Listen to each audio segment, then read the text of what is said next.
नमस्कार दोस्तों, मैं लाल प्रताप सिंह लक्ष्य एकेडमिक यूट्यूब चैनल में आपका स्वागत करता हूं।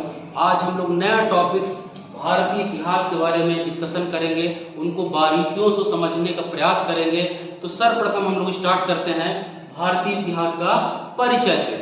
भारतीय इतिहास देखें तो इतिहास होता क्या है। इतिहास देखें, संस्कृत के दो शब्द इति धन हास से मिलकर बना हुआ है। अर्थात इतिहास देखें तो बीते हुए कल का अध्ययन ही क्या कहलाता है, इतिहास कहलाता है। इतिहास देखें तो इतिहास के जनक हैं हेरोडोटस। कौन है? हेरोडोटस। इनकी प्रसिद्ध पुस्तक है हिस्टोरिका। तो इतिहास के जनक कौन है? हेरोडोटस। इनकी पुस्तक है कौन सा? हिस्टोरिका। इसके बाद देखें तो इतिहास को जानने के लिए हमको किसकी आवश्यकता पड़ती है? साक्ष्यों की आवश्यकता पड़ती है, प्रमाण की आवश्यकता पड़ती है। तो वो प्रमाण और साक्ष्य क्या क्या हो सकते हैं? धार्मिक ग्रंथ, वेद, पुराण, उपनिषद, इनके आधार पर, साक्ष्यों के आधार पर जाना जा सकता है। इसके अलावा अभिलेख, मोहरे, पुरातात्विक खुदाई, इनके आधार पर इतिहास को जाना और समझा जा सकता है। अब आते हैं साक्ष्यों के आधार पर देखें तो इतिहास को तीन भागों में, तीन पार्ट में डिवीजन किया गया है। सबसे पहले देखें प्रागैतिहासिक काल। प्रागैतिहासिक काल क्या होता है? ऐसा काल जिसमें लिपि का आविष्कार नहीं हुआ था। अब ये लिपि क्या होती है? लिपि होती है ध्वनि चिन्हों का लिखने का ढंग, वो क्या कहलाती है? लिपि। जैसे हम लोग, हमारी हिंदी की लिपि कौन सी है? देवनागरी लिपि। तो सिंपली बात समझिएगा, ऐसा काल जिसमें लिपि का आविष्कार नहीं हुआ था, लोग पढ़ना लिखना नहीं जानते थे, पत्थरों की गुफाओं में रहते थे, पत्थरों की उपयोगिता थी, ऐसे काल को क्या कहा जाता था? प्रागैतिहासिक काल। इसका उदाहरण देखें तो पाषाण काल। जैसे क्वेश्चन आएगा तो पाषाण काल किस काल से संबंधित है? इसका आंसर होगा प्रागैतिहासिक काल संबंधित है। ठीक है। इसके बाद दूसरा काल आते हैं आद्य ऐतिहासिक काल। आद्य ऐतिहासिक काल ऐसा काल इसमें लिपि का आविष्कार तो हो गया था, परंतु जो हमारे इतिहासकार है इनके लिपि को पढ़ने में असमर्थ थे। क्यों असमर्थ थे? क्योंकि इनकी जो लिपि थी भावात्मक और चित्रात्मक थी।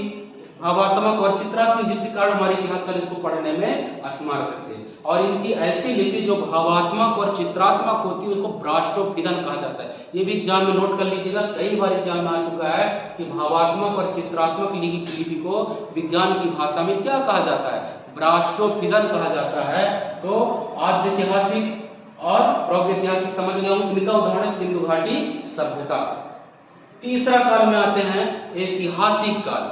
ऐसा काल जिसमें लिपि का भी आविष्कार हो गया था और हमारे इतिहासकार पढ़ने में समर्थ थे, ऐसे काल को क्या कहा जाता है? ऐतिहासिक काल। जैसे वैदिक काल। आज भी हम लोग वेद, उपनिषद, पुराणों को पढ़ रहे हैं।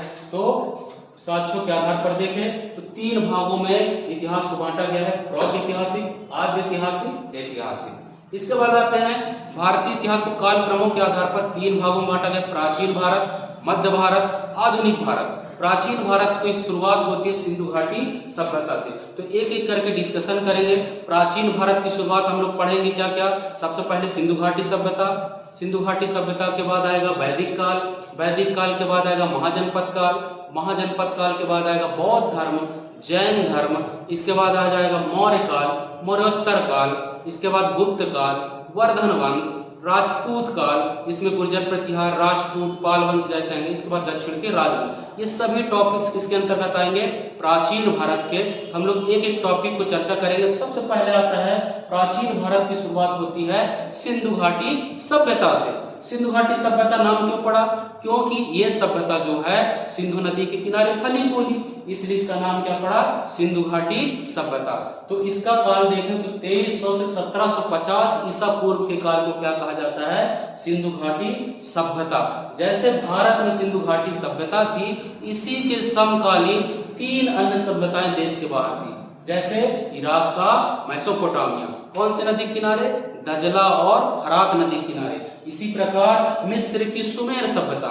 मिस्र में भी एक सुमेर सभ्यता थी जिसका नाम था सुमेर सभ्यता। कौन सी नदी किनारे? नील नदी के किनारे। और चीन की वांग सभ्यता पीली नदी किनारे।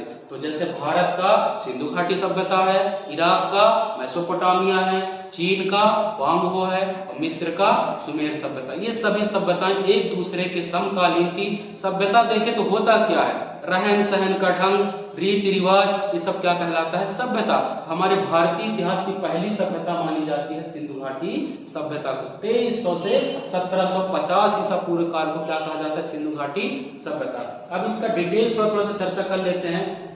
इसकी खोज देखें तो 1921 में दयाराम साहिनी, जो कि पुरातत्व अन्वेषण के महानिदेशक थे, उनकी अध्यक्षता में दयाराम साहिनी ने की थी। सर्वप्रथम देखें तो इसका आकृति त्रिभुजाकार था। कैसा आकृति था, हर एग्जाम में पूछ चुका है कि सिंधु घाटी सभ्यता की आकृति कैसी थी।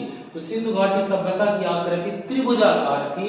देखें तो सबसे पहले उत्तर में गुमला वाली, आज का जम्मू एंड कश्मीर उस समय क्या कहलाता था, गुमला वाली।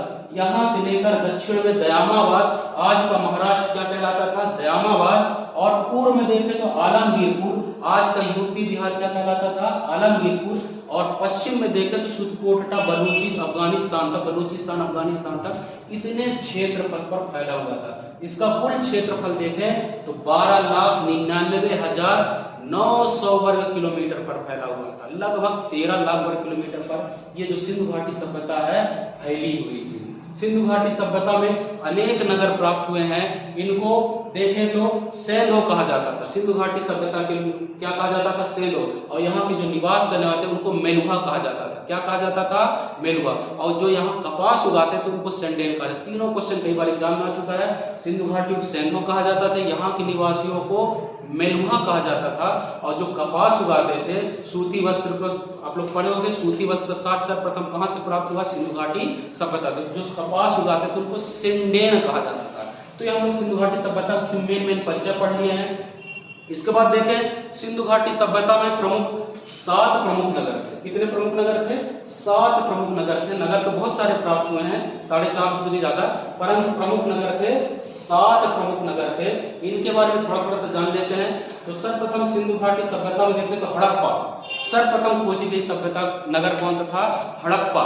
इसलिए इसको सिंधु घाटी सभ्यता को क्या नाम से जाना जाता है, हड़प्पा सभ्यता के नाम से भी जाना जाता है। सर्वप्रथम देखें हड़प्पा की खोज 1921 में कब की गई थी, 1921 में दयाराम साहिनी ने किया था। कहां, माउंटगोमरी जिला, पंजाब, पाकिस्तान। ठीक है, तो ये हड़प्पा भी वर्तमान में कहां है, पाकिस्तान। 1921 में कौन से नदी किनारे, रावी नदी के किनारे खोज की गई थी। अब देखें हड़प्पा नदी से, हड़प्पा सभ्यता से क्या क्या मिला है। तो सर्वप्रथम देखें तो यहाँ कब्रिस्तान मिले हैं।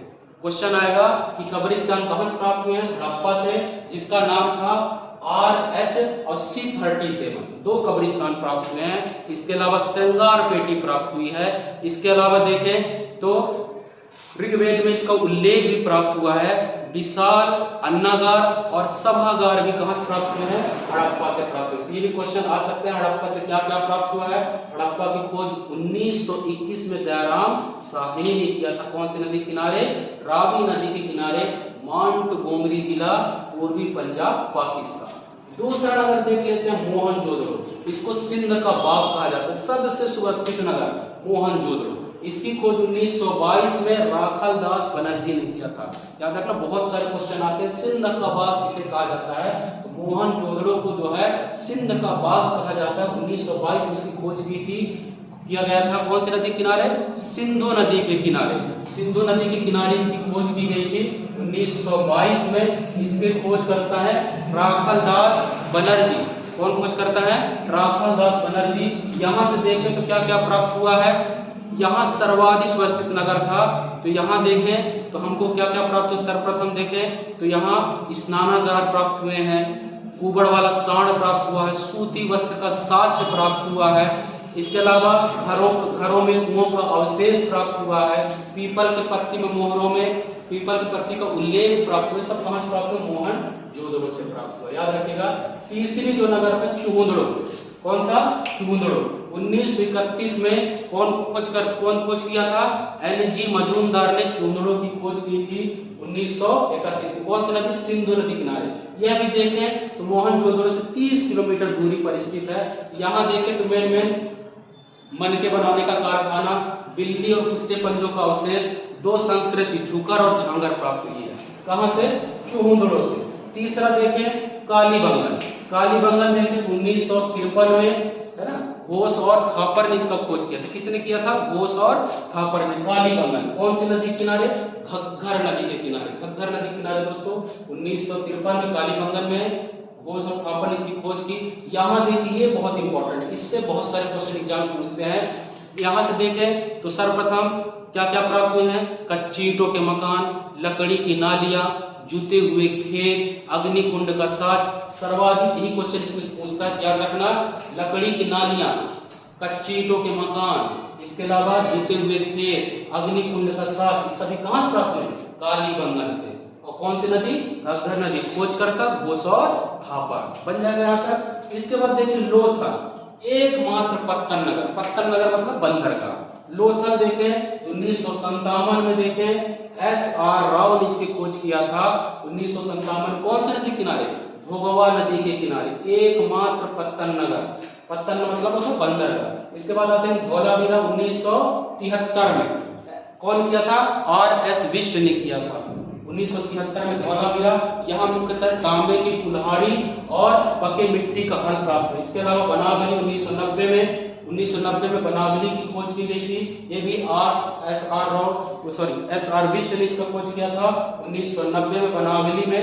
ठीक है, तो ये प्रमुख 7 नगर हम लोग डिटेल पढ़ चुके हैं। एग्जाम बहुत इंपॉर्टेंट है, प्री में और मेंस में दोनों में क्वेश्चन लिखने के लिए आते हैं। इसके बाद देखें इनका सामाजिक जीवन, तो ये मात्र सत्तात्मक परिवार था। जैसे अभी क्या है पितृ सत्तात्मक परिवार, तो उसी प्रकार सिंधु घाटी जो है वो मात्र सत्तात्मक परिवार था।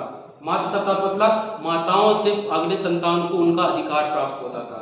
और यहाँ की सबसे छोटी इकाई जो होती थी कुल के बाद होता था ग्राम के बाद होता था विस का होता था जन। कुल के मुखिया को कुलय कहा जाता था। जो सामाजिक जीवन था यहाँ कुल सबसे छोटी इकाई होती थी। कुल के मुखिया को कुलय, ग्राम के मुखिया को ग्रामणी, विस के मुखिया को विसपति और जन का मुखिया राजा होता था। इनके बारे में जान लें। सिंधु घाटी सभ्यता से देखें बहुत सारे लोगों से अपरिचित से, जैसे घोड़ा। क्वेश्चन आता है कौन कौन से लोगों से सिंधु घाटी सभ्यता में अपरिचित है? तो घोड़ा के बाद गन्ना के बाद देखिए तंबाकू और लोहा, है ना। तो लोहा याद रखना। तांबा सर्वप्रथम खोजी गई धातु थी। कौन सा? तांबा। कांसी की कुल्हाड़ी में पढ़े हैं तो तांबा, जबकि जो लोहा की खोज हुई है वो उत्तर वैदिक काल में हुई है। क्वेश्चन आ चुका है किससे किससे अपरिचित है? लोहा, गन्ना, तंबाकू और घोड़ा। इन 4 चीजों से सिंधु घाटी सभ्यता के लोग अपरिचित थे। और सर्वाधिक सिंधु नदी की पूजा करते थे, मातृ देवी की सर्वाधिक पूजा करते थे। मातृ देवी टेराकोटा फिगरी भी प्राप्त हुई है। टेराकोटा फिगरी क्या होता है? मिट्टी की जो खिलौना होता है उसको टेराकोटा कहते हैं। तो मातृ देवी टेराकोटा फिगरी भी प्राप्त हुई है। तो सर्वाधिक पवित्र नदी सिंधु नदी को मानते थे। तो हम लोग पढ़ चुके क्या क्या। सबसे पहले इतिहास का परिचय, इतिहास क्या होता है। इसके बाद साक्ष्यों के आधार पर इतिहास को 3 भागों में बांटा गया है। इसके बाद सिंधु घाटी सभ्यता पढ़ चुके हैं, सिंधु घाटी सभ्यता का परिचय। इसके बाद सिंधु घाटी सभ्यता जो नगर प्राप्त हुए उनके बारे में एक करके जानकारी प्राप्त कर ली है। इसके बाद देखते हैं तो सिंधु घाटी सभ्यता का पतन के बारे में कई इतिहासकारों का अलग अलग मत है, परंतु जो सर्वमान्य है इतिहासकारों का मत है कि विशाल बाढ़ आया जिसके कारण इस सभ्यता का अंत हो गया। फिर भी कुछ लोग नए बचे रहे होंगे जिन्होंने एक नई सभ्यता की खोज की, जो आगे चल के हम लोग पढ़ेंगे कि वैदिक काल। जो कुछ लोग बचे रहे होंगे जिन्होंने एक नई सभ्यता आया उसको वैदिक सभ्यता के नाम से भी जाना जाता है। तो वैदिक सभ्यता में आगे पढ़ेंगे पूर्व वैदिक काल, उत्तर वैदिक काल, उसमें क्या क्या प्राप्त हुए, कितने वेद, कितने उपनिषद, कितने पुराण है, उनके बारे में नेक्स्ट टॉपिक में हम लोग चर्चा करेंगे। तो आज पहला टॉपिक कंप्लीट हो गया है। इनके